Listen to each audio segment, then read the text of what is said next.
हो गया था, 179 पूरा हो गया था। कुंभकार उस कुंभ को धरती पर जलीय अंश को निकालने के लिए सूर्य की किरणों का प्रताप दे रहा था। चारों तरफ का माहौल वसंत ऋतु के पश्चात ग्रीष्म ऋतु का था। चारों तरफ तपन ही तपन। पूज्य आचार्य भगवान उस ग्रीष्म ऋतु का वर्णन बड़े अच्छे से कर रहे हैं। ग्रीष्म ऋतु में क्या होता है, व्यक्ति को क्या क्या सहन करना होता है। मुनिराज के जीवन में भी 22 परिचयों में एक परिचय जो आता है उष्ण परिचय है, और एक तृषा परिचय, पिपासा परिचय आता है। ये परिचय ऐसे परिचय हैं प्रकृति पर आधारित होते हैं। जब चारों तरफ लू लपट का माहौल होता है तो वे मुनिराज ऐसे भी होते हैं, पर्वत की चोटी पर खड़े होकर के ध्यान करते हैं। गला कंठ पूरा सूख गया होता है, जैसे गर्म तवे पर जल की बूंदें डाली जाएं और वह तुरंत भाप बनकर के उड़ जाती है। ऐसी ही परिस्थिति मुनिराज की ग्रीष्म ऋतु में होती है, जब चारों तरफ तपन ही पड़ती रहती है। लेकिन इन परिस्थितियों को भी बड़े साम्य भाव से, समता के परिणाम के साथ वे सहन करते हैं। बिना खेद खिन्न हुए, बिना कोई विकल्प किए, यह सोच करके इसी परिचय के माध्यम से जब वो इस पर विजय प्राप्त करते हैं, कर्म निर्जरा में वह बहुत सहायक होता है।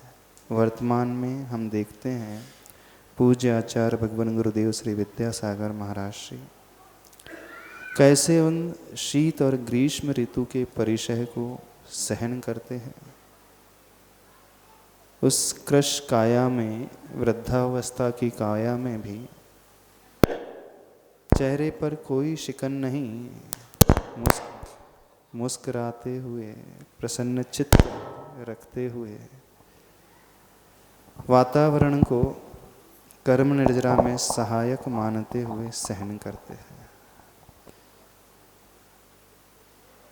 ग्रीष्म ऋतु सबके लिए होती है, सभी लोग उसके ताप को सहन करते हैं, लेकिन कुछ लोग खेद खिन्न होकर के विकल्प करके सहन करते हैं, और जो साधक होते हैं बड़े प्रसन्नता से जय प्राप्त कर लेते हैं, जिसकी साधना आत्म दृष्टि को लिए हुए होती है।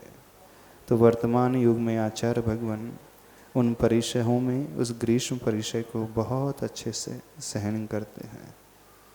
अभी उनकी काया बहुत कृश काय हो गई है, शारीरिक क्षमता थोड़ी सी हीन हो गई है, लेकिन प्राय आचार्य भगवान ग्रीष्म ऋतु में उन क्षेत्रों में प्रवास किया करते जहाँ वैसे ही गर्मी अधिक पड़ती है। कुंडलपुर जो कुंडलाकार पर्वत है, सूर्य की ताप में दिन भर वह तप जाता है। जब चंद्रमा का उदय होता है तो रात्रि में थोड़ी सी शीतलता आने लगती है, लेकिन जहाँ पथरीली भूमि होती है ना, रात्रि के अंधकार में भी लपट लू चलते ही रहती है। चला करके वो इस मौसम को बुलाते हैं अपने लिए। चाहते तो ग्रीष्म ऋतु में अमरकंटक भी जा कर के साधना कर सकते, कोई बाधा नहीं। लेकिन आचार्य भगवान की विशेषता, वे जान करके प्रतिकूलता को झेलते हैं, क्योंकि प्रतिकूलता सहन करने से हमारी शारीरिक शक्ति का विकास होता है, हमारी मानसिक शक्ति का विकास होता है, और सबसे बड़ी बात हमारे आत्मिक शक्ति का विकास होता है। तो जीवन में यदि हम विकास देखना चाहते हैं, अपने आप को ऊपर उठाना चाहते हैं, तो हर एक व्यक्ति को यथा योग्य, यथा शक्ति के अनुसार पूरा ना सही, थोड़ा तो परिचय अवश्य जीतना चाहिए। लेकिन आप लोग गर्मी में एयर कंडीशन में रहने के आदी हो गए हो, है ना। प्रकृति के विरुद्ध रहने के आदी और चलने के आदी हो गए हम। जो साधु होते हैं वे हमेशा प्रकृति में रहते हैं, प्रकृति के अनुरूप ही चलते हैं और प्रकृति के अनुसार ही चर्या करते हैं। इसीलिए उनकी कर्म निर्जरा जो है अधिक होती है। उस ग्रीष्म ऋतु का वर्णन आचार्य भगवान कर रहे हैं। कैसी तपन चारों तरफ पैदा हो जाती है और क्या क्या हो रहा है, उसी बात को पेज नंबर 180 में आगे बढ़ाते हुए, भोग पड़े हैं यहीं भोगी चला गया, योग पड़े हैं यहीं योगी चला गया, कौन किसके लिए, धन जीवन के लिए या जीवन धन के लिए, मूल्य किसका, तन का क्या वेतन का, जड़ का क्या चेतन का, आभरण आभूषण उतारे गए वसंत के तन पर से, वासना जिस ओट में छुप जाती, वसन भी उतारा गया वह, वासना का वास वह न तन में है न वसन में है, वरन माया से प्रभावित मन में है। क्या वर्णन चल रहा है, समझ में आ रहा है। वसंत ऋतु जो अवसान को प्राप्त हो गई है, आचार्य भगवान ने कल्पना की है उस वसंत ऋतु का जो शरीर है वह मृत हो गया है। अब कैसे यात्रा आगे बढ़ गई है, जब किसी का मरण हो जाता है तो क्या होता है, लौकिक क्षेत्र में देखते हैं। जब किसी का मरण हो जाता है, भोग पड़े हैं वहीं भोगी चला गया, सारी सुविधाएं पड़ी की पड़ी रह जाती हैं, धन वैभव सुख संपदाएं सब कुछ यहीं रह जाता है। लेकिन उस भोग का उपभोग करने वाला वो जीव, वो आत्मा चले जाती है, तो भोग यहीं पर रह जाते हैं और भोग करने वाला व्यक्ति चला जाता है। उसी प्रकार से कहा गया है, वसंत ऋतु में जो वो वसंत था वह चला गया, उसका तन शरीर पड़ा रह गया। योग पड़े हैं यहीं योगी चला गया, योग से यहाँ पर संयोग लेना। जो जो संयोग संसारी व्यक्ति को मिलते हैं वो सारे योग तो रहते हैं, लेकिन संयोगी व्यक्ति जो है चला जाता है। कौन किसके लिए जी रहा है, सुख सुविधाओं का भंडार लगा रहे हों, किसके लिए। बहुत अच्छी बात आचार्य भगवान लिख रहे हैं, कौन किसके लिए, धन जीवन के लिए या जीवन धन के लिए। आपकी जिंदगी में कैसा है सुधीर जी, धन जीवन के लिए कि जीवन धन के लिए, बताओ। हाँ, कॉर्डलेस से बोलना, थोड़ा सबको स्पष्ट हो जाएगा। हाँ, आप पूछ लोगे ना तो विषय सब तक खुल जाएगा, क्योंकि एक व्यक्ति प्रश्न करता है, जिज्ञासा रखता है, उसके माध्यम से सब तक बात स्पष्ट पहुंच जाती है। आज वर्तमान की परिस्थिति कैसी है, सबसे पूछ रहे हैं, धन जीवन के लिए कि जीवन धन के लिए। वर्तमान में तो महाराज श्री जीवन धन के लिए। हाँ? जीवन माध्यम है कि धन माध्यम है? जीवन माध्यम है कि धन माध्यम है? जीवन माध्यम। माध्यम नहीं है, मीडियम तो धन है। जीवन की खुशियां पाना हमारा लक्ष्य है, गोल है, उद्देश्य है, मंजिल है। धन कमाना उस खुशी को पाने के लिए, सुविधाओं को पाने के लिए एक मीडियम है, माध्यम है। तो धन जीवन के लिए आवश्यक है, नो डाउट, उसमें कोई संदेह नहीं है। तो आप अथवा वर्तमान में व्यक्ति जो जी रहा है, धन कमाने के लिए जी रहा है कि जीवन चलाने के लिए धन कमा रहा है? अंतर समझ में आ रहा है? धन जीवन के लिए या जीवन धन के लिए? जो दो पंक्तियां आचार्य भगवान ने लिखी हैं, बहुत रहस्यमयी पंक्तियां हैं। जो व्यक्ति धन को एक मीडियम समझता है, वह उसका उपयोग करेगा लेकिन विकल्प नहीं करेगा, दौड़ भाग ज़्यादा नहीं करेगा, हाय हाय नहीं करेगा, जितनी आवश्यकता उतना ही वह जोड़ेगा, क्योंकि जीवन में खुशियाँ होना चाहिए। लेकिन प्राय हर व्यक्ति ये भूल जाता है कि मेरा लक्ष्य पैसा कमाना है कि खुशी पूर्वक आनंद पूर्वक जीना है। बताइए, बस यदि किसी से पूछा जाएगा आपका जीवन का लक्ष्य क्या है, तो बताएगा मुझे 5 करोड़ चाहिए, 10 करोड़ चाहिए, 100 करोड़ चाहिए, 50 करोड़ चाहिए, घर चाहिए, है ना। कोई व्यक्ति ये नहीं कहता कि मुझे जीवन में खुशियाँ चाहिए। सबका टारगेट क्या है? एक अच्छा पैकेज, है ना। जब हम ये बात करते हैं कि हमारा लक्ष्य जीवन में इतना धन है, तो समझना धन जीवन के लिए नहीं है, जीवन धन के लिए हो गया। और जब ऐसी मानसिकता बन जाएगी, वह व्यक्ति जीवन भर दुखी रहेगा, परेशान रहेगा, क्योंकि उसने सोच ही गलत बना लिया। जो माध्यम था उसने उसे मंजिल चुन लिया है, और मंजिल को वो भूल गया है। नौका सो तट नहीं होती है कभी भी। यदि नाव में आप बैठ रहे हो, नाव जो होती है नदी पार करने के लिए होती है। नाव में जीवन नहीं बिताया जाता है, नदी पार करने के पश्चात नाव छोड़ दी जाती है। ठीक है, नाव उपकारी है, ठीक है, धन उपकारी है। बिना नाव के नदी पार नहीं की जा सकती, बिना धन के जीवन नहीं चल सकता। लेकिन जीवन के लिए ही धन है कि धन के लिए जीवन बन गया है? सबके साथ प्राय परेशानी यह है कि वो नाव को ही, माध्यम को ही मंजिल मान करके चल रहा है। गलत तो नहीं? सबका लक्ष्य यही है प्राय। महिला वर्ग, आप लोगों का भी लक्ष्य क्या है? यही है ना, इतना बैंक बैलेंस चाहिए, इतनी प्रॉपर्टी चाहिए, इतनी ज्वेलरी चाहिए, इतना सोना चाहिए, इतना। सबको सब यही, जो भी अपनी ज़िंदगी की डायरी मेंटेन करते हैं वो इसी प्रकार लिखते हैं कि इतना चाहिए, इतना चाहिए।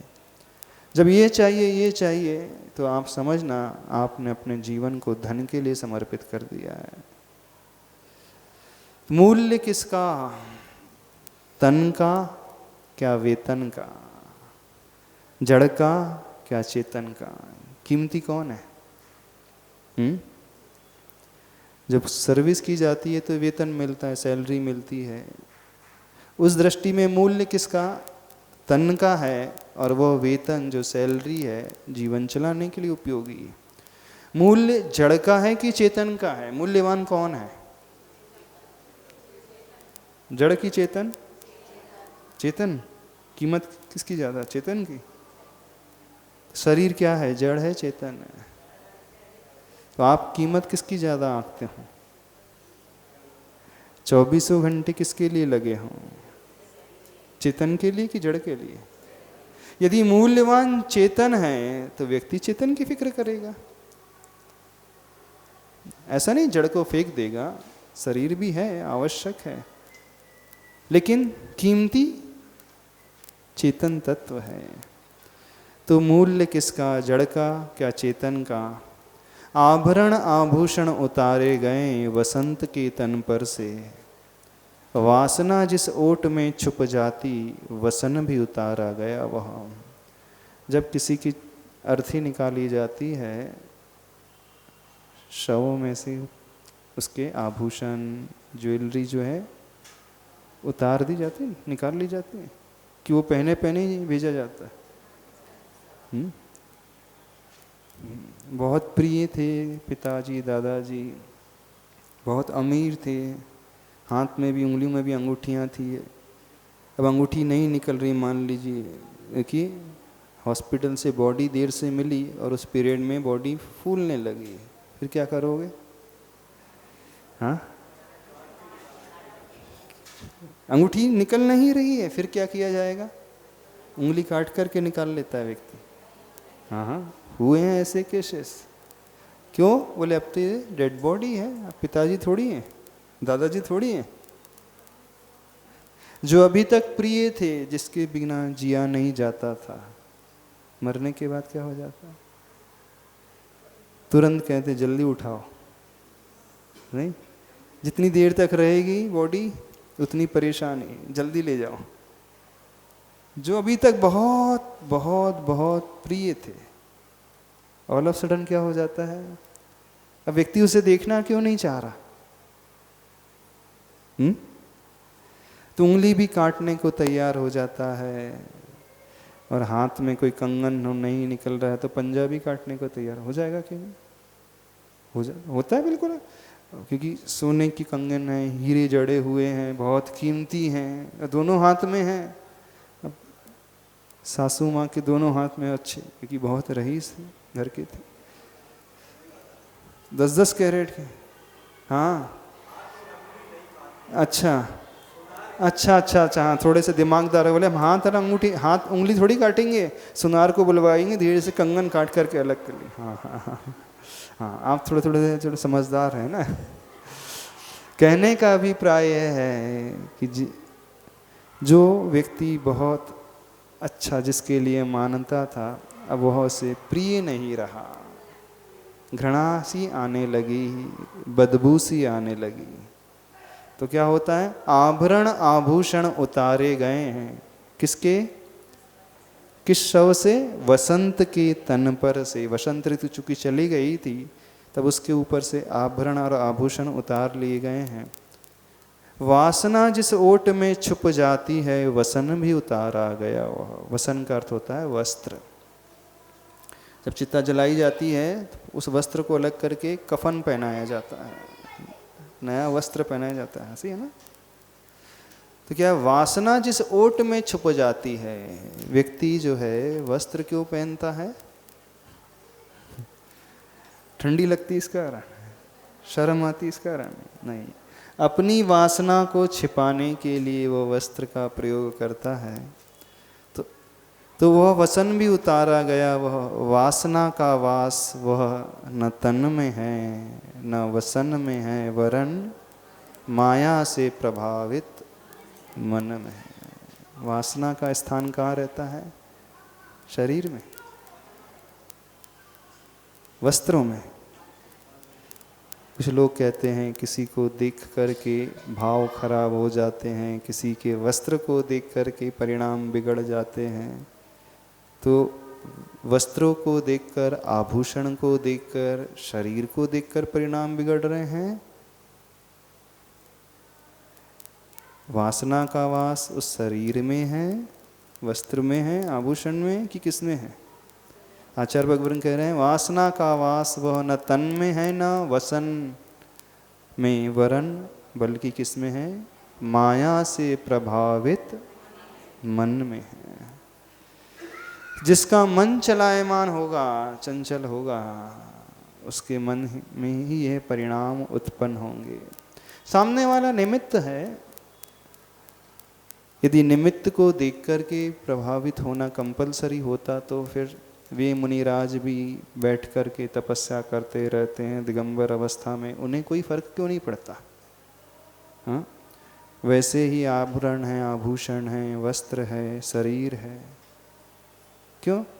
एक संसारी व्यक्ति के मन में वैसे भाव क्यों हो जाते हैं और मुनिराज के, आचार्य भगवान के मन में क्यों नहीं आते? अंतर क्या?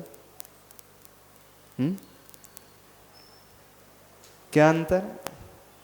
अंतर मन की कमजोरी का है। तो जो अपने उपादान को मजबूत बना करके चलता है, अपनी शक्ति को, अपने विल पावर को, अपनी इच्छा शक्ति को दृढ़ करके चलता है, वह निमित्तों से ज़्यादा प्रभावित नहीं होता है। उसकी इच्छा शक्ति, दृढ़ विश्वास, उसकी संकल्प शक्ति इतनी मजबूत होती है कि संकल्प शक्ति के आगे वो निमित्त भी गौण हो जाता है। तो जीवन में यदि हम अपने मन को संभालना चाहते हैं, मन को ऊंचाइयों में ले जाना चाहते हैं, उत्कृष्ट बनाना चाहते हैं, तो इस प्रकार की संकल्प शक्ति को अपने भीतर पैदा करने की कोशिश करें। संकल्प शक्ति ही है मन को अप्रभावित रखती है। आगे, वसंत का भौतिक तन पड़ा है, निराहो निष्क्रिय निरावरण, गंध शून्य शुष्क पुष्प सा।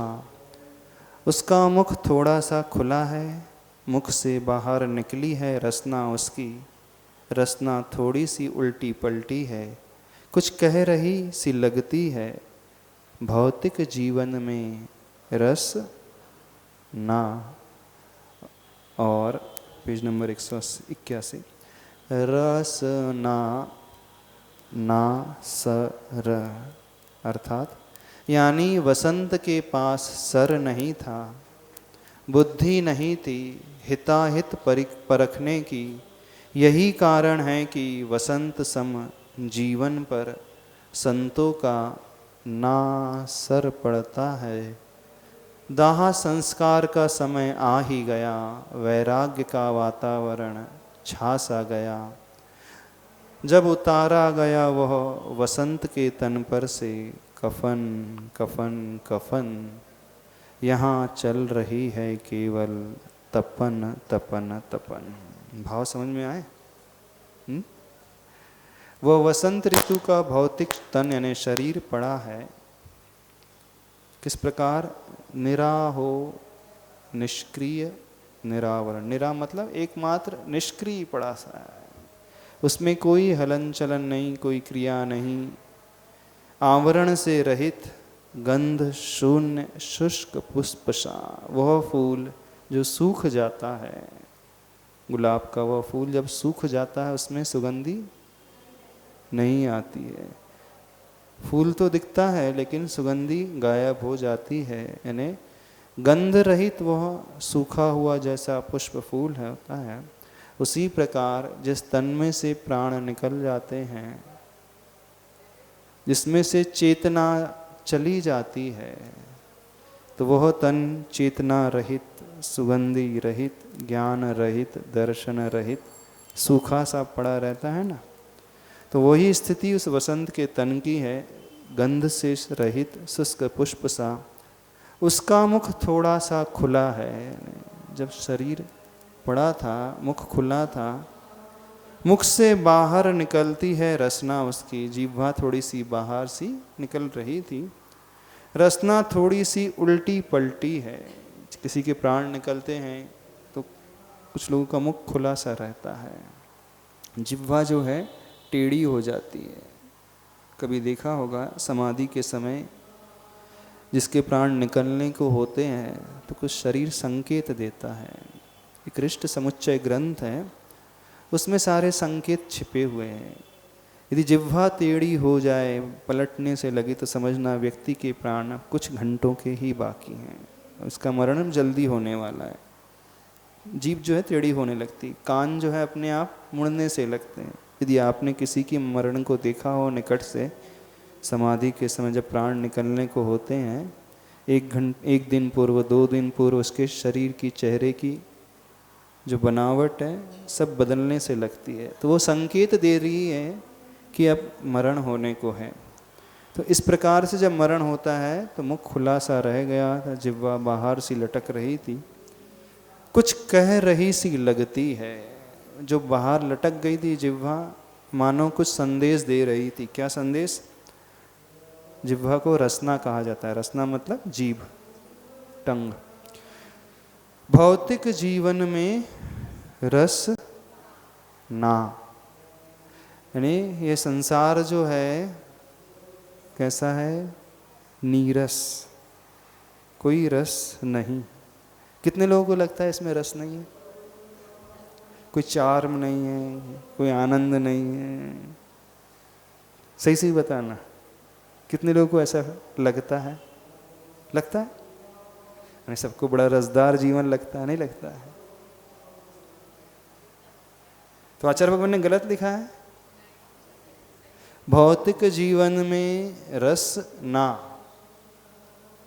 पर प्रत्यक्ष में क्या लग रहा है? रस तो लगता है कि नहीं? लाइफ में कुछ तो है अच्छा सा, नहीं है? उसी के लिए तो जी रहा है व्यक्ति।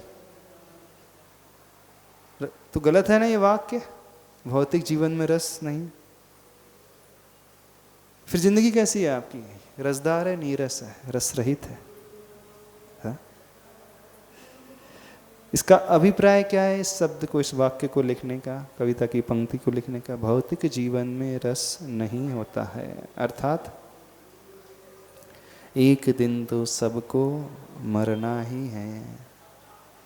व्यक्ति अनित्य में नित्य की कल्पना करने लगता है, और जो वस्तु स्वभाव को जान लेता है, वस्तु स्थिति को पकड़ लेता है, वह क्या देख लेता है? जो भविष्य में घटने वाला है घटनाक्रम, उसको पहले ही एनालाइज कर लेता है।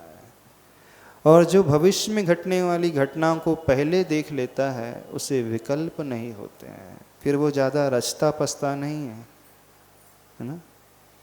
रचता पछता है? उदाहरण देते हैं, एक उदाहरण बताते हैं। मान लीजिए आप किसी धर्मशाला में रुके हैं, शिखर जी की तेरापंथी कोटि समझ लो, 3 दिन के लिए रुके हों, और 3 दिन के बाद आपको वो रूम छोड़ करके जाना है, तो उस रूम से अटैचमेंट हो जाता है? हाँ, जिस रूम में आप 3 दिन गुजारते हैं, और जब छोड़ करके उस रूम को जा रहे हो, धर्मशाला को छोड़ करके ट्रेन पकड़ने के लिए, कितने लोगों को विकल्प होता है, दुख सा लगता है, अरे इस रूम को छोड़ करके हम जा रहे हैं, 3 दिन तक इसने साथ दिया। विकल्प होता है? 3 दिन बहुत शॉर्ट पीरियड था, इस कारण ही। मान लीजिए 1 महीने के लिए आप गए हो सम्मेत शिखर जी, हाँ, और 1 महीने तक उस धर्मशाला में रुके हों, और 1 महीने के बाद आपका रिजर्वेशन है और आप ट्रेन में बैठ करके जा रहे हो, 30 दिन आपने रुक लिया, आप छोड़ करके उस रूम को जा रहे हो, तो विकल्प होता है? नहीं होता है। क्यों नहीं होता विकल्प? क्यों नहीं होता विकल्प? होटल के उस रूम को छोड़ने पर, धर्मशाला के उस रूम को छोड़ने पर मन में ऐसा भाव, दुख का भाव, वियोग का भाव क्यों नहीं आ रहा? हाँ, क्योंकि पहले से ही पता था 3 ही दिन के लिए हमें इसमें रुकना है, 3 दिन के पश्चात छोड़ करके जाना है, हमारा है ही नहीं। अपनेपन का भाव पैदा नहीं होता है ना? और आप अपने घर में 1 घंटे के लिए भी रुको, छोड़ करके जाने में तो विकल्प हो जाता है। तो निर्विकल्प आप किस कारण रहे? समझना इस बात को। 3 दिन, 15 दिन, 30 दिन रहते हुए भी आपको छोड़ने पर, वियोग होने पर कोई विकल्प नहीं होता। क्यों? क्योंकि पहले से ही माइंड सेट रहता है कि 3 दिन में से छोड़ना है, 10-15 दिन बाद छूटना ही है। तो जो व्यक्ति पहले से ही उस घटनाक्रम को देख लेता है, वो हमेशा राग से बचा हुआ रहता है, ये कहा जा रहा है। फिर उसकी आसक्ति ज़्यादा नहीं बढ़ती है। तो आचार्य भगवान जो लिख रहे हैं, वो कुछ कह रही सी लगती है रसना की, भौतिक जीवन में रस ना। अब आपको रस आ रहा है कि नहीं आ रहा है, बताऊं? तो इस वास्तविकता को यदि हम जान लेंगे कि 3 दिन, 30 दिन, 60 दिन अथवा 60 वर्ष के लिए किराए का यह रूम मिला है, 60 वर्ष के लिए किराए का यह शरीर मिला है, चाहे अपना हो चाहे पर का हो। डे 1 से यदि धारणा बना करके चलें कि 60 साल बाद इसे खाली करके जाना है, तो रस पैदा होगा ज़्यादा? हाँ, रहस्य की बात बता रहे हैं। क्यों आचार्य भगवान कह रहे हैं कि रस नहीं है इसमें भौतिक जीवन में? क्योंकि एक दिन तो छोड़ करके जाना ही है। अब परेशानी हो जाती है कि हर व्यक्ति धर्मशाला को अपना परमानेंट घर मान करके बैठ गया है, होटल के रूम को अपना परमानेंट घर मान करके बैठा है, इस शरीर को अपना परमानेंट स्थान मान लिया है, अथवा पर के शरीर को उसने परमानेंट मान लिया है। देखना, जो अनित्य था उसमें उसने नित्य की कल्पना कर ली, जो इम्परमानेंट था उसमें उसने परमानेंट की कल्पना कर ली। समझ रहे हो? बस इस ज्ञान को पकड़ना सीखो। जीवन में हमेशा विकल्पों से मुक्त रहोगे, कभी टेंशन नहीं होगा, कभी दुख नहीं होगा, कभी शोक नहीं होगा। सत्य बात नहीं है ये? कितने साल के लिए किराए से आए हैं आप? इस शरीर में कितने साल के लिए आए हो? कोई 70 के लिए आया है, कोई 75 के लिए आया होगा, कोई 80 के लिए आया है, कोई 60 के लिए आया है। तो ये क्यों नहीं धारणा बनाते कि 60 साल बाद इस शरीर को छोड़ करके जाना, और इस सामने वाला भी चला जाएगा, उसका रूम भी कितने साल के लिए है, तो आपको उससे भी राग नहीं होगा। समझ रहे हो कि नहीं?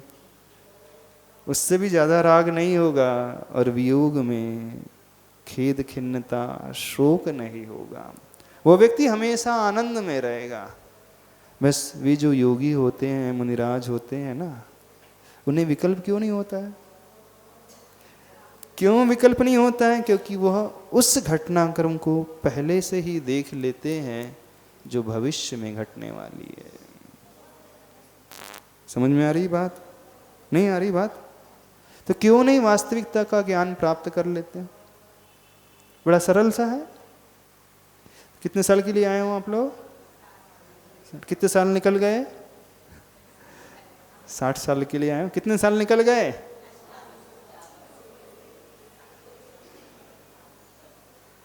तो पत्नी का पति का शरीर है तो दुख नहीं होगा मरण पर उसके, हम कह रहे हैं बिल्कुल दुख नहीं होगा, आपको कष्ट नहीं होगा, शोक नहीं होगा। क्यों? कि आपने तो पहले से ठान लिया था, पहले से निर्विकल्प थे। इस ज्ञान को, इस कला को सीखने की कोशिश करो, जीवन आनंद से भरा रहेगा। बिल्कुल। और सत्यता यही है। तो भौतिक जीवन में रस नहीं है ना? सही लिखा चलो उन्होंने। नहीं महाराज जी 60 साल किसने देखा, पर अभी तो आनंद आ रहा है, अभी तो रस लग रहा है। ये मालूम है रसगुल्ला खाने के बाद कल उसकी हालत क्या होगी? हाँ, पेट में जाने के पश्चात उसकी हालत क्या होगी रसगुल्ले की? उतरी घाटी हुई माटी। अगले दिन भी नहीं, ये 4 इंच की घाटी जैसी उतरती है, वो मिठाई माटी के रूप में बदल जाती है ना? ये हम जानते हैं, लेकिन जब तक टंग पर रहती है ना, तब तक तो बड़ी अच्छी सी लगती है। ऐसी नहीं लगती अच्छी। तो वो उस रस के पीछे पड़े हैं सभी लोग, उसी रस के पीछे ना। वो क्षणभंगुर रस जो है, क्षण मात्र का जो आनंद है, उसी के पीछे तो सारी दुनिया पड़ी है। बस वे योगी और कुछ नहीं करते, वो क्षण भर के बाद के घटना को पहले विजुलाइज कर लेते और कुछ नहीं। तो हम उस विजुलाइज सिचुएशन को देखना शुरू करें जो अवश्यम भावी है, होना ही है, कोई नहीं रोक सकता। तो हमेशा निर्विकल्प आनंद में रहोगे, और राग भी नहीं होगा संसार से ज़्यादा। वैराग्य बहुत जल्दी पैदा हो जाएगा, पर आप लोगों को वैराग्य चाहिए ही नहीं। आप लोगों को क्या चाहिए? रस चाहिए। वो चंद पल का मिठाई का रस ही चाहिए सबको, है चंद क्षण का, है ना? नहीं चाहिए तो क्या मीठा छोड़ दोगे? हाँ, रस लेना छोड़ दोगे संसार में? हाँ, आनंद लेना छोड़ दोगे? बताओ। अच्छा हाँ, वो बोल रहे हैं थोड़े से विद्वान है, विद्वान लोग बोल रहे हैं हमारे जी हम लिप्तता नहीं रखेंगे, उसमें आसक्ति नहीं रखेंगे। छोड़ेंगे तो नहीं, लेकिन आसक्ति, निरासक्त होकर के उसका भोग करेंगे। ऐसा कमल की भांति जलते भिन्न कमल, वैसा संसार की वास्तविकता को समझने की कोशिश करो। और नियम यही है, उसमें रस नहीं है। यदि रस चाहते ही हो तो उस रस को चाहो ना, जो क्षण भर के लिए नहीं, उसकी ड्यूरेशन बहुत लंबी हो जाए। आपने वो मिठाई खाई, कितनी देर तक का आनंद रहता है? कितने सेकंड? 2 सेकंड। यदि हम एक ऐसी प्रोसेस बताएं, उस 2 सेकंड को हम प्रोलॉन्ग कर ले, 20 सेकंड कर ले, तो कैसा रहेगा? सेम आनंद यदि हम 20 सेकंड तक बढ़ा लें तो अच्छा रहेगा कि नहीं है? यदि हम उसको 2 घंटे तक बढ़ा दें तो और अच्छा रहेगा कि नहीं? जो आपको मिठाई खाने में भी 2 सेकंड का ही आनंद आता है और जैसे ही वो यहाँ से नीचे चली जाती है फिर तो मिठाई का टेस्ट नहीं आता। तो वो आनंद कितने सेकंड का, 2 सेकंड 3 सेकंड का रहा। तो कोई ऐसी भी मेथड है कि हम उस आनंद को और बढ़ा सकें? यदि हम उस मेथड को आपको बता दें, सपोज कि जो मिठाई खाने में 3 सेकंड के लिए आनंद 2 सेकंड के लिए आया था, उसको हम 3 घंटे तक एज इट इज बना रहेगा तो कैसा रहेगा? अच्छा बताओ, चाहोगे ऐसे आनंद को? एक ही मिठाई खाने पर 3 घंटे तक एज इट इज, और उसको हम 3 साल तक के लिए प्रोलॉन्ग कर ले तो, 30 साल तक बढ़ा ले तो, और अनंत काल के लिए बढ़ा ले तो यदि रस चाहना ही है तो हम क्या कह रहे हो, क्यों 2 सेकंड के रस को चाहते हैं? यदि सुख की चाह ही है तो क्यों चंद सेकंड चंद पल के सुख की चाह रख रहे हो? आप लोग बड़े कंजूस हो, बहुत संकीर्ण बुद्धि वाले हो। आप 2 सेकंड के सुख को ही चाहते हो। आचार्य भगवान 2 सेकंड वाले सुख को नहीं चाहते। कौन से सुख को चाहते हैं? अनंत काल तक जो है एज इट इज बना रहे, है ऐसा भी रास्ता। तो अनंत काल वाले सुख को चाहोगे? हाँ? देखो 2 सेकंड में अच्छा लगता है ना मिठाई खाने में, तो हम तो बोल रहे हैं कि ऐसा भी पुरुषार्थ करो ना, जो आनंद एक बार पैदा हो जाए तो हमेशा कंटिन्यूटी इसकी बनी रहे, कभी समाप्त ना हो। वो क्यों नहीं चाहते? हो सकता है कि नहीं हो सकता है? कितने लोगों को विश्वास है उस रस को पाने के? अच्छा, कितने लोगों की आकांक्षा उस रस को पाने की? क्योंकि रस की आकांक्षा सबके पास है, बस अंतर यह है कि संसारी व्यक्ति, आप लोग 2 सेकंड के आनंद को, सुख को, भोग को चाहते हैं, और जो योगी होते हैं वो अनंत काल के सुख को चाहते हैं। बस ज़्यादा अंतर नहीं है। सुख को तो वो अभी चाह रहे हैं, पर जो कभी समाप्त न हो ऐसे सुख को चाहते हैं। और आप लोग तो वही अच्छे हैं, बड़ा वाला नहीं चाहिए। तो अनंत वाला किस किस को चाहिए? हाथ खड़े करें। तो रास्ता कौन सा है? अनंत वाले रस को पाने का रास्ता कौन सा है? हाँ, 2 वाले के रास्ते को छोड़ना पड़ेगा, थोड़ी सी कठिनाई अभी सहन कर लो। और कौन से रास्ते को अपनाना पड़ेगा? जो रास्ता आचार्य भगवान ने अपनाया है। तैयार हो? अब कितने लोग तैयार हैं? अब सुख को पाने के लिए तो सारे लोग तैयार थे, अब उस रास्ते को अपनाने के लिए कितने लोग तैयार है? बताइए हमें। नहीं समझ में आ रही बात? तो आचार्य भगवान क्यों लिख रहे हैं? भौतिक जीवन में रस ना इसलिए लिखा जा रहा है कि वह रस तात्कालिक होता है, चंद पलों में छूट जाता है, नष्ट हो जाता है। लगता अवश्य है कि रस मिल रहा है, लेकिन जो छूट जाए, नष्ट हो जाए, वो रस भी किस काम का रस, वो आनंद भी किस काम का आनंद। तो कैसे वो साधना करते हैं? बस उस वास्तविकता को पहले ही देख लेते हैं। और आगे पेज नंबर 181 में, और रसना ना सर, अर्थात यानी वसंत के पास सर नहीं था, बुद्धि नहीं थी हिताहित परखने की। यही कारण है कि वसंत सम जीवन पर संतों का न असर पड़ता है। वसंत के पास क्या? ना सर, यानी सर नहीं था, बुद्धि नहीं थी, दिमाग नहीं था, विवेक नहीं था। आप लोगों के पास दिमाग है, बुद्धि है विद्धि नहीं है। हिताहित परखने की, हित क्या है, अहित क्या है, इसे जानने की बुद्धि है। कितने लोगों के पास है? तो कितने लोग अब अहित को छोड़ करके हित के मार्ग को अपनाएंगे? वो तो कोई नहीं अपनाएगा। वसंत के पास सर नहीं था, बुद्धि नहीं थी हिताहित परखने की। यही कारण है कि वसंत सम जीवन पर संतों का न असर पड़ता, यानी कोई असर नहीं पड़ता है। यानी भले ही वो 4 दिन की चांदनी को देखते हैं, फिर भी प्रभावित नहीं होते हैं। क्यों नहीं होते हैं? कि उसके बाद अंधेरी रात वो देख ही रहे हैं। और आप लोग बस 4 दिन की चंद पल की चांदनी में ही डूबे हुए हैं। नहीं डूबे, नहीं डूबे। 4 सेकंड के उस रसगुल्ले के स्वाद को खाने में ही लगे हुए हैं। तो वास्तविकता को जानो। दाह संस्कार का समय आ ही गया, वैराग्य का वातावरण छा सा गया। हाँ, मरघट में तो सबको वैराग्य आ ही जाता है, नहीं आ जाता? जब चिता उठती है तो वैराग्य आता है। अच्छा, कितने लोगों को वैराग्य आया? मरघट वैराग्य, शमशान वैराग्य कितने लोगों को आया?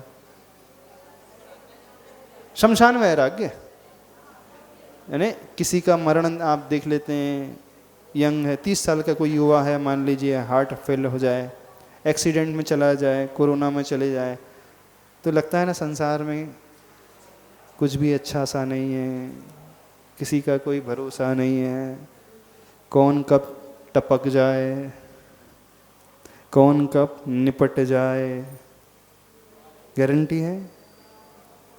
और आजकल के युग में तो कोरोना काल में तो और भी गारंटी नहीं है, किसका नंबर कब आ जाए। तो किसी की चिता को देख कर के, किसी के शव को देख कर के जो युवावस्था में आए हैं, तो कितने लोगों के मन में एक पल के लिए वैराग्य पैदा हुआ। संसार में कुछ नहीं है, कहाँ फंस रहे हैं अपन भी। देखो, वो हमारे साथ रहता था, हमारे साथ रहती थी, चले गई, चला गया, तो वैराग्य आता है ना? आया? कितने लोगों को आया ऐसा वैराग्य? कुछ पल के लिए सही आया। कितने लोगों का वो वैराग्य मेंटेन रहा? जो पैदा हुआ था वो बरकरार रहा? नहीं, सबका समाप्त हो गया। शमशान वैराग्य ऐसी होता है, जब तक शमशान घाट में रहता है तब तक रहता है, संसार आसार लगता है, फिर वहाँ से बाहर निकलते ही संसार सारभूत लगने लगता है। ऐसा क्यों होता है? जो वैराग्य आपके भीतर पैदा हुआ वो स्थिर क्यों नहीं रख पाए आप?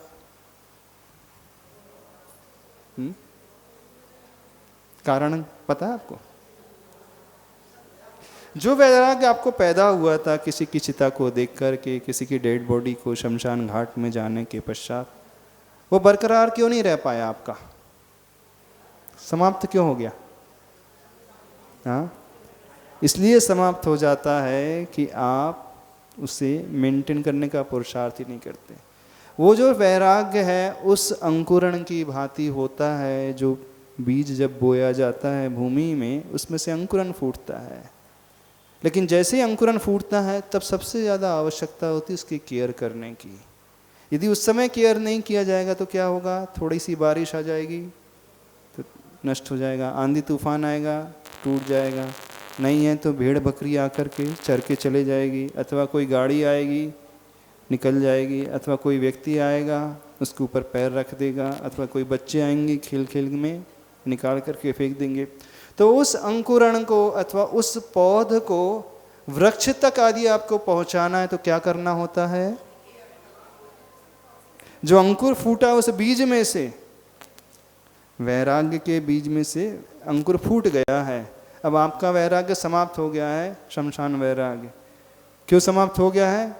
कोई आंधी आई विषय की, वो उड़ा करके ले गई, कोई फ्रेंड आया उसने कुचल करके चला गया। तो उस पौधे को यदि वृक्ष तक पहुंचाना तो क्या करना होता बताओ? बाड़ी की आवश्यकता होती है ना? पानी की आवश्यकता होती है देने के लिए, खाद की आवश्यकता होती है, एक माली की आवश्यकता होती है। जैसे वृक्षारोपण होता है ना, तो एक चारों तरफ बाड़ी बनाई जाती है, पानी दिया जाता है, खाद दिया जाता है, आंधी तूफान जब आता है तो कुछ कवर और किया जाता है ताकि वो बारिश को तूफान को झेल सके। ऐसे ही जब वैराग्य पैदा हो तो उस वैराग्य के क्षण को नष्ट नहीं होने देना चाहिए। तो क्या करना चाहिए? एक बाड़ी बनाना चाहिए। कौन सी बाड़ी? कोई व्रत नियम संकल्प की बाड़ी। और फिर क्या दिया जाना चाहिए? उसमें जल का सिंचन होना चाहिए, यानी कोई ऐसा उपदेश हमें मिल जाए जो उस क्षण को और अधिक समय तक स्थिर रखे। यानी ऐसी संगति रूपी जल ढूंढना चाहिए जो हमारे लिए प्रभावित करता रहे। और क्या आवश्यकता होती? खाद की। तो ऐसे गुरु आदि मिल जाएं, वो गुरु खाद के माध्यम से हमारे उस पौधे को और विकसित कर सके। और जब आंधी तूफान बारिश आता है तो कवर की आवश्यकता होती है ना। जब विषयों की आंधी आए, ऐसे मित्रों की आंधी तूफान आए, तो हम ऐसे जगह पर रहें कुछ समय के लिए ताकि अपने उस वैराग्य के विचार को सुरक्षित रख सकें। तो आसान है, कठिन है? वैराग्य के पौधे को वृक्ष का रूप देना आसान है, कठिन है? हाँ, कठिन है। आपने पुरुषार्थ ही नहीं किया आज तक। आपने उस पौधे को ऐसे ही भगवान भरोसे छोड़ दिया तो नष्ट ही हो जाएगा। तो प्रारंभिक अवस्था में आवश्यकता होती है एक बाड़ी की, पानी की, खाद की, संगति की, गुरु उपदेश की, अच्छे विचारों की, अच्छे दृश्यों की, अच्छे प्रवचन आदि की, अच्छे साहित्य की। तो ये साहित्य, ये विचार, ये प्रवचन, अच्छी संगति हमारे लिए खाद, पानी, बाड़ी और कवर का काम करती है। अब क्या करोगे? कुछ करोगे? नहीं करोगे? कुछ नहीं करोगे। आप सिर से पत्थर फोड़ने की बराबर है आप लोगों को उपदेश देना, ऐसा ही लग रहा है। हाँ, सिर से पहाड़ यदि कोई फोड़ने की, पर्वत तोड़ने की कोशिश करे तो सिर ही फूटेगा। ऐसा लग रहा है हमारे ही सिर फूट जाएगा आप लोगों को उपदेश देने। नहीं, हाँ, तो दाह संस्कार का समय आ ही गया, वैराग्य का वातावरण छा सा गया। जब उतारा गया वह वसंत के तन पर से, कफन कफन कफन, यहाँ चल रही है केवल तपन तपन तपन। आगे देखते ही देखते बस दिखना बंद हो गया, वसंत का शव भी अतीत की गोद में समा गया। वह शेष रह गया अस्थियों का अस्तित्व, और यूं कहती कहती अस्थियां हंस रही हैं विश्व की मूर्ता पर कि जिसने मरण को पाया है उसे जनन को पाना है, और जिसने जनन को पाया है उसे मरण को पाना है। यह अकाट्य नियम है। सबको पता है ये नियम? देखते ही देखते अब दिखना बंद हो गया। क्या? चिता की लपटें जब ऊंची उठने लगती हैं, थोड़ी देर के पश्चात वह चिता की लकड़ियां समाप्त हो जाती हैं। कितने लोगों ने शमशान घाट में जाकर के उस जलती हुई चिता को देखा? महिला वर्ग ने तो नहीं देखा। हाँ, टीवी में तो देखा होगा, हाँ, सीरियल में तो, कहीं मूवी में तो देखा ही होगा। देखा है सबने? किसी? अच्छा, हाँ, मुनि महाराज जी की जब समाधि होती है, यहाँ पूज्य मुनि श्री प्रवचन सागर की समाधि कटनी में हुई थी ना, तो कितने लोग उस गौशाला वाले क्षेत्र में गए थे। उसमें तो महिलाएं भी गई होंगी।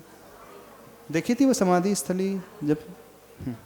अच्छा, उस चिता, जलती हुई चिता को देख करके क्या भाव आया था आप लोगों के मन में? कोई भाव नहीं आया था? कौन सा भाव?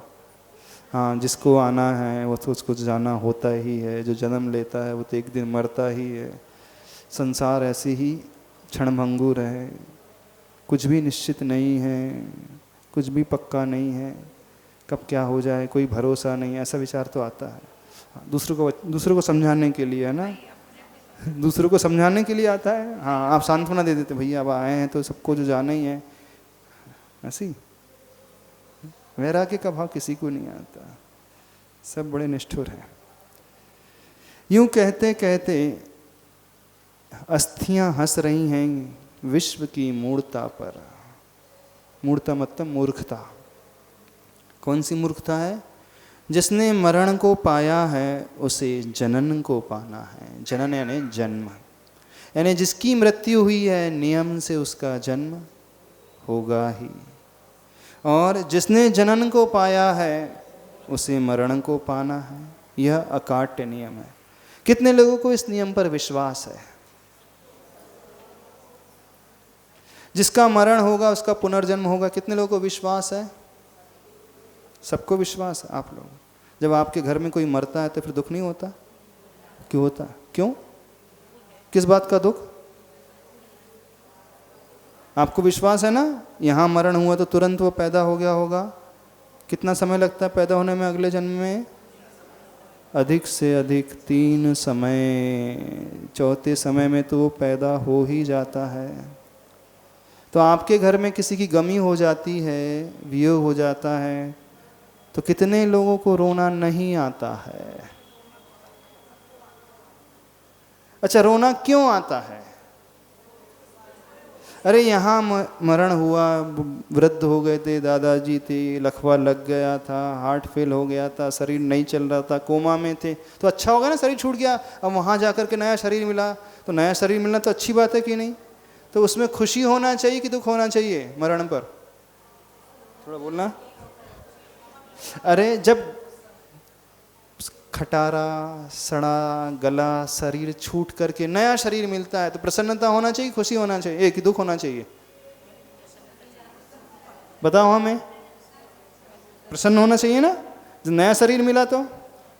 अच्छा, जब पुराने कपड़े फट गए हुए आप बदल करके नए कपड़े पहनते हो तो खुशी होती कि दुख होता है? कितने लोगों को दुख होता है? अरे मेरी पुरानी साड़ी जा रही है, 30 साल पुरानी है, भले ही छेद छेद हो गए हैं, दुख होता है? नहीं, उसके बदले में नई साड़ी आ गई तो खुशी होती कि दुख होता है? दुख क्यों नहीं होता है? 30 साल जिसने साथ दिया आपका,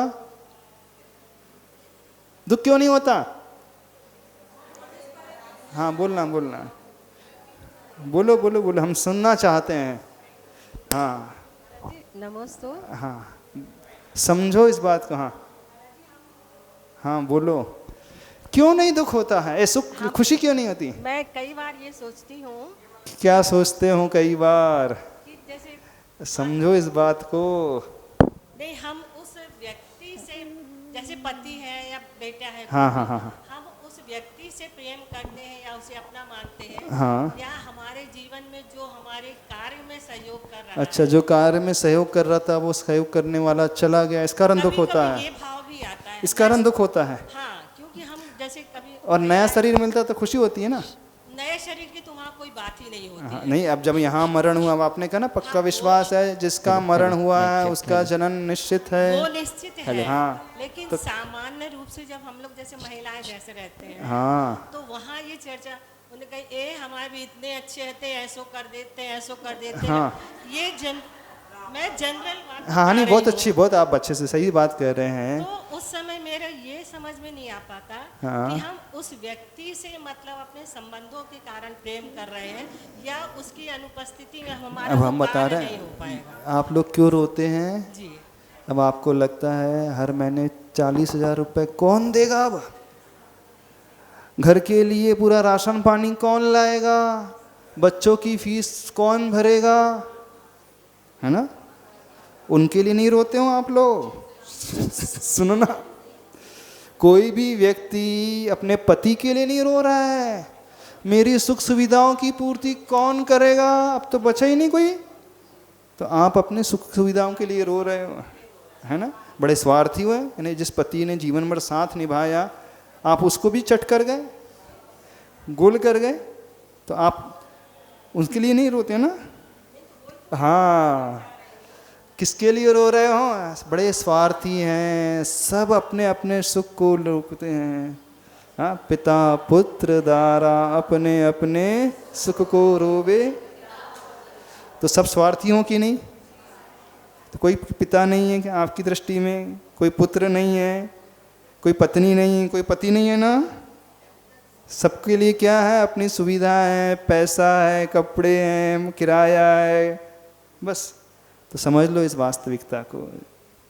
आपको लगता है कि वो आपको प्रेम कर रहा है, कोई किसी को नहीं चाहता, वो अपनी फैसिलिटीज़ को चाहता है ना?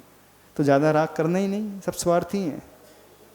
और रोना भी नहीं, और ये भी यदि रोने का भाव आ रहा है तो ये सोचना वो तो पैदा हो गया, नया शरीर लेकर के पैदा, फिर क्यों रोना? क्यों हम रोएं, क्यों विकल्प करें? हाँ, अच्छा अच्छा, जो बैठने आते हैं मरने के बाद वो बोलते हैं कि इनको कोई मोह ही नहीं था। अरे मोह नहीं, हमने स्वाध्याय किया है, खुशी मना रहे हैं, ठीक है, उनको अच्छा शरीर मिला है, उन्होंने अच्छे काम किए थे, अच्छा शरीर मिला, देवगति में गए होंगे, क्या परेशानी? समझ रहे हो कि नहीं? इस अकाट्य नियम पर यह तो विश्वास नहीं है आपको। हाँ, विश्वास तो है, तो फिर अब तो मरने पर तो रोगे नहीं, तो नियम ले लो आप सभी लोग, हम किसी के मरने पर रोएंगे ही नहीं। नियम ले लो। क्यों नहीं रोएंगे? क्यों रोए हम? लोकाचार में करना अच्छा, लोकाचार में दिखाने के लिए रोना पड़ता। अच्छा, तो दिखावा करते हो रोने का आप लोग? वो करना ही पड़ता है। अच्छा, दिखावा करना ही पड़ता है। जी। नहीं तो लोग क्या कहेंगे? क्या हद हो गई, बताओ। यही संसार की अच्छा, यही संसार की रीत है, यानी किसी को किसी से प्रेम नहीं है, सब दिखावे की दुनिया है। तो दिखावे की है। बिल्कुल दिखावे का संसार है। देख लो, जिसके लिए आप मर मिटने को तैयार हो, वो देखो क्या कह रहा है। वास्तविकता यही है, कोई किसी का नहीं है, सारे के सारे स्वार्थी हैं। ना पति को पत्नी से प्रेम है, ना पत्नी को पति से प्रेम है। सबको अपनी इच्छाओं की से प्रेम है और कुछ नहीं। किसी से किसी को लेना देना नहीं है। हाँ, हमारी इच्छाएं कौन पूर्ण करेगा, बस हमको वो चाहिए। पैसे कौन ला करके देगा, किराया कौन देगा, बच्चों की फीस कौन देगा, शारीरिक सुख कौन देगा, बस वो चाहिए। किसी से कोई प्रेम नहीं होता संसार में। ये दुनिया है बड़ी स्वार्थी। इस बात को समझ लो, इस अकाट नियम को समझ लो। जो अकाट नियम को समझ लेगा वो हमेशा निर्विकल्प रहेगा। किसकी चिंता ज़्यादा करना? जो आज आपका पति है, पूर्व भाव में ही आपका भाई था, बताओ अब उसे आप भाई मानो कि पति मानो? अच्छा, वर्तमान में जो है वो वही मानेंगे। अच्छा, पहले का कुछ नहीं। अच्छा, अब घर में दादाजी बड़े होते तो बड़ों को पहले रिस्पेक्ट दिया जाता है कि नए वालों को रिस्पेक्ट दिया जाता है? जो भूतपूर्व हो गए उनको पहले रिस्पेक्ट दिया जाता है कि जो वर्तमान है? हम वर्तमान के बेटे को मानेंगे, भूतपूर्व पिताजी को नहीं मानेंगे? आपसे ज़्यादा स्वार्थी तो कोई है ही नहीं। हाँ, पहले तो बड़ों की पूजा की जाती है, बड़ों को रिस्पेक्ट दिया जाता है कि नहीं? समझो इस बात को। तो फिर उस भाव को देखो ना, उस रिश्ते को देखो ना। फिर उसके पहले भी एक और रिश्ता और है। जो भाई था उससे पूर्व में वो बेटा था, उससे पूर्व भाव में वो भाई बहन थी, उससे पूर्व भाव में वो बेटी थी, उससे पूर्व भाव में वही सासू थी, उससे पूर्व भाव में वही मित्र था, उससे पूर्व भाव में वो शत्रु था। अब उससे क्या मानो आप? पति मान लो, बेटा मान लो, भाई मान लो, बहन मान लो, बेटी मान लो, शत्रु मान लो, मित्र, क्या माने? कुछ भी परमानेंट नहीं है, सब तात्कालिक है। कहाँ तात्कालिक किराए के मकान को लेकर के रोना धोना मचा करके रखा है? समय आपका हो गया है। इस अकाट नियम पर विश्वास कर लो। कौन सा नियम है? जिसने मरण को पाया है उसे जनन को पाना है, और जिसने जनन को पाया है उसे मरण को पाना है। यह अकाट्य नियम है। यानी हम कभी मरते नहीं, ना हम कभी पैदा होते हैं। हम तो जो ऐसे हैं वैसे रहते हैं। फिर क्या विकल्प करना? किसका विकल्प करें? किसका विकल्प करना? जो छूटा है मुझसे वो मेरा कहाँ, है ना? एक भजन किया था ना, मैं हूँ वो नहीं जो तुम्हें दिख रहा। चलो, समय हो गया।